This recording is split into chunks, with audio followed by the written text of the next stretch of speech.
Hello everybody, I'm Machine Bates from Team Evil Geniuses, and this is going to be a replay review brought to you by evilgeniuses.net. Today's replay is going to be a Zerg versus Zerg, and let's go ahead and jump into the game. Alright. Basically, the main point I wanted to go over in this Zerg versus Zerg is actually Ling Infestor into Ultralisks timing, specifically on Cloud Kingdom, this map.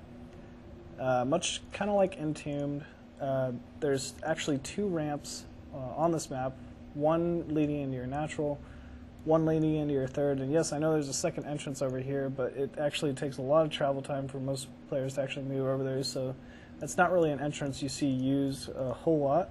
But essentially, one of the more popular builds right now is Zergs have been opening with, just your standard Ling Infestor, and putting down like heavy spine crawlers at the natural ramp and at the third ramp, sitting on top, fungling roach engagements, and then just trying to save all their minerals and Vespian gas for Ultralisks, and just using those spine infestor engagements to be extremely cost effective while also countering with Zerglings. Zerglings have very high DPS, even more so per cost than roaches, so it's very nice thing to utilize. As we see here, I've actually opened hatchery pool gas, probably a 15 hatch, 16 pool, 17 gas. Pretty standard opening. It doesn't really allow you to be too aggressive because the gas is so late. You're not going to have Zergling speed anytime soon. But the quicker pool helps against early 10 pool openings, or even just earlier pool openings in general. As we see here, he's gone with your standard 14-14. And we look at the production tab. I have 6 Zerglings in production to meet his 4. So due to the travel time, because I've had those 2 other drones for longer, basically I'm ahead in resources at this time, but not by much, and he's also gained map control. So I've had heavier harvesters for a bit. Now he's about even, actually 17, 18. Produced my 2 queens, 1 per hatchery, and after 100 gas I pull all but 1 drone off gas. Start my Zergling speed here soon, hopefully. And single spine at the natural to help defend here. This is pretty common because when they're opening 14-14, they have that very quick speed. They're able to produce just a few Lings, and be able to harass a ton, so you're not really able to transfer a ton of drones to your natural until the spine crawler gets up. But once this gets up, I feel pretty safe. You can just block your ramp with the queen, a couple of Lings, and he's forced to retreat. So yeah, speed on the way, followed by your early Baneling nest. This is basically just a defensive Baneling nest when it's this late. Single drone on gas still. All I really want is the ability to produce a couple Banelings so that if he tries to stream inside my base with 30 Zerglings or so from this point, he will, is forced to micro efficiently, and it buys me time even if he just sends 2 Zerglings forward at a time trying to pick off each Baneling. Or the other alternative is he just tries to stream in with all the Zerglings at once, and they all die to my Banelings. It's important you split your Banelings up as well. And as we see here, I actually have decent map control of my Overlords. I'm going to scout anything that moves down this ramp, anything that comes into my natural. I was one over at my third to scout for Zerglings or anything moving into my third. Meanwhile, he has this very quick third. I have an extremely early evolution chamber, and I have no intention of getting a roach more in this game. So, Evo chamber, +1 armor. The nice thing about +1 armor in ZVZ is +1 armor Zerglings don't die to a single Baneling hit, so that's pretty nice. It allows you to be a little bit more harassy. If I ran up his ramp with 20 Zerglings right now and a single Baneling detonates, my 20 Zerglings are at least still going to get up, be able to kill a queen and a bunch of, a few drones or something, other than, before they would have all just died to the single Baneling. So macro hatch going down, later third by me, and I scout his roach timing. And now most people are saying, okay, he has all these roaches, a couple Banelings, I just am on this pure Zergling composition. How am I going to stop this? If he kills my third, he's ahead, right? And that's actually wrong, because all I basically have to do is even this up from this point. If he kills off my third, that's fine, that's great. And actually, if he just forces a cancel, it's even worse for him. But at the same time, if he loses this third, because he actually has no units to defend it right now, because he's utilizing all of his units at this point to actually kill off my third, and I kill this, then I'm ahead because I cost him at least resources, whereas he's going to cost me nothing. So I have my single Baneling over there to defend against early Zerglings, blah blah blah. Looks like these Zerglings are going to tear this down, cancel. Meanwhile, looks like I'm not going to kill off the third, but I'm killing off all of the Harvesters at the base, a couple Roaches. So he lost units at least. Meanwhile, I lost nothing, and he's trying to push into 5 Spineclaws and Zerglings with just these slow Roaches. If we look at the units lost tab, I'm a bit behind so far, but I've been costing him gas the entire time, and gas is a really expensive resource in comparison with minerals. It actually looks like it's pretty even at this point. And so I'm basically essentially able to save up that early gas for this Infestor tech. As soon as my layer completed, I started this Infestor mount. As soon as that's completed, I have this early pathogen gland upgrade, and I'm able to secure a third. Meanwhile, he's still on this third. He's losing some more Harvesters, and he doesn't really have map control until he has this Roach speed anyway, so there's nothing I'm too terribly worried about at this point. So taking my later third, but if he engages from this point on, I'll have my Infestors to help defend.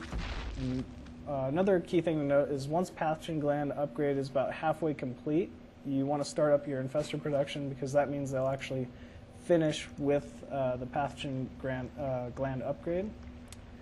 Start spraying the creep to my ramp so I can push forward with my spines, block off this entrance, and now I'm taking my later third.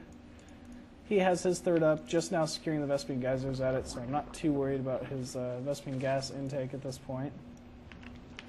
And if you see here, my upgrades are 1-1, with my second armor starting. Should have melee coming up here pretty quickly. And now I'm finally taking the Vespene Geysers at my third. But from here on, Infestors are probably actually the most cost-efficient unit in the Zerg arsenal. Especially against Roaches here, on low grounds with spines in front of them. So he's taking a fourth. He has this early map control. Meanwhile, I'm just teching my Hive, trying to get Ultralisks out as quickly as possible, because 5-3 Ultralisks in a position like this with Infestors are just great. And he doesn't really want me to get them without having a fight, because he has basically inferior tech.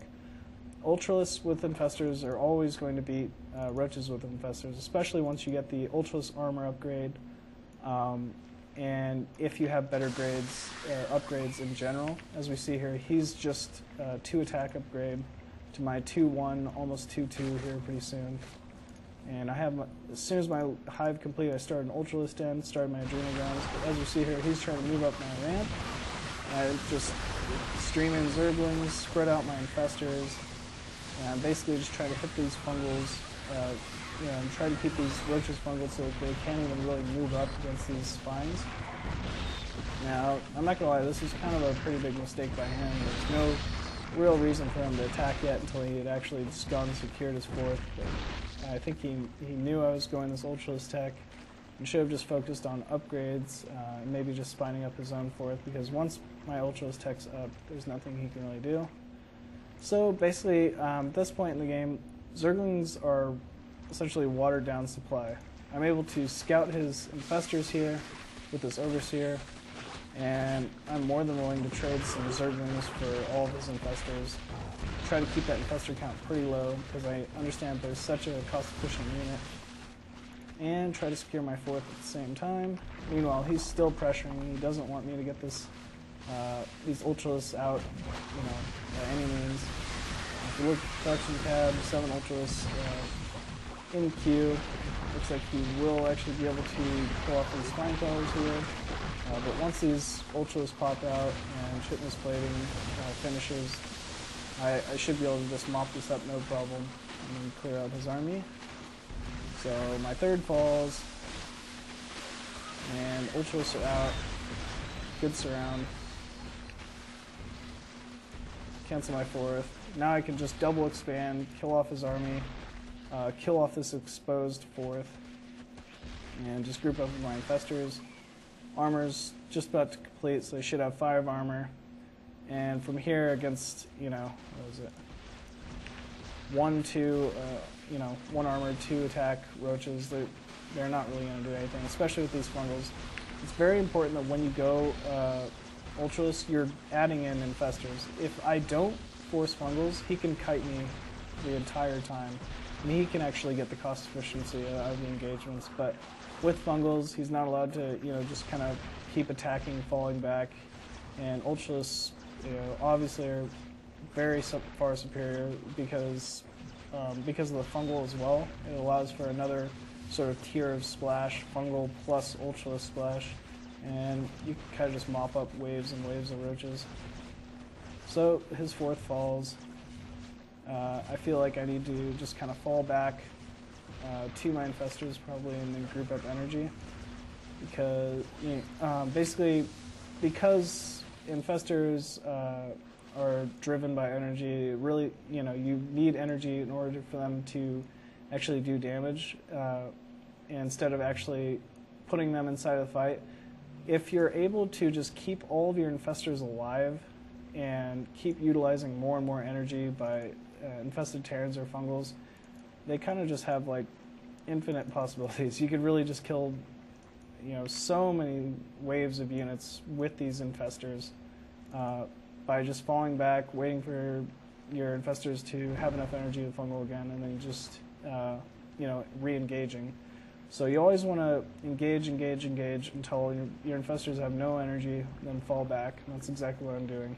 It also allows me some time to secure this fourth, put a bunch of spines at it, take the extractors. Meanwhile, he's trying to engage up my naturals, just too many spines for the situation. Retaking his fourth, but he's just so far behind in upgrades right now, still just 1 to 2. And I have such a high Infestor count, which he doesn't have at all. He's just pure roach at this point. There's not really much he can do. So, as we see here, my Infestors have enough energy to fungal. Choosing to re-engage. Group everything up. And he sees me, get better positioning. Fungal off a few roaches, and there's not really a whole lot he can do to hold me off here. Just trying to hit the fungals on the biomass, sort of like the center of where his units are. Throwing down infested Terrans once I have no more fungals, and killing off his third. And at this point in the game, when he can't even hold his third, you know, against Ultralisk tech, I still have these Infestors out on the field. And it looks like he actually has a couple of broodlords, but he essentially has nothing mining. Let's see here. He actually has a really high harvester count, but you know, it can't really be put to any use because he doesn't have any bases. So he's got a ton of harvesters at this natural here that's just about to mine out. If you look at the incomes, 1,300 for me, like 16 or 600 for him. And once again, these Infestors serve multiple purposes. I'm able to just burrow, throw down a few infested Terrans underneath the broodlords, pick one of them off, wound another one, and he still has to deal with his Ultralisks. So he has no attacking capabilities at this time whatsoever, and he's forced to GG. Alright guys, once again my name is EG.Machine Bates from Team Evil Geniuses. If you guys like this, you can check out this replay review and many more at evilgeniuses.net. See you guys next time.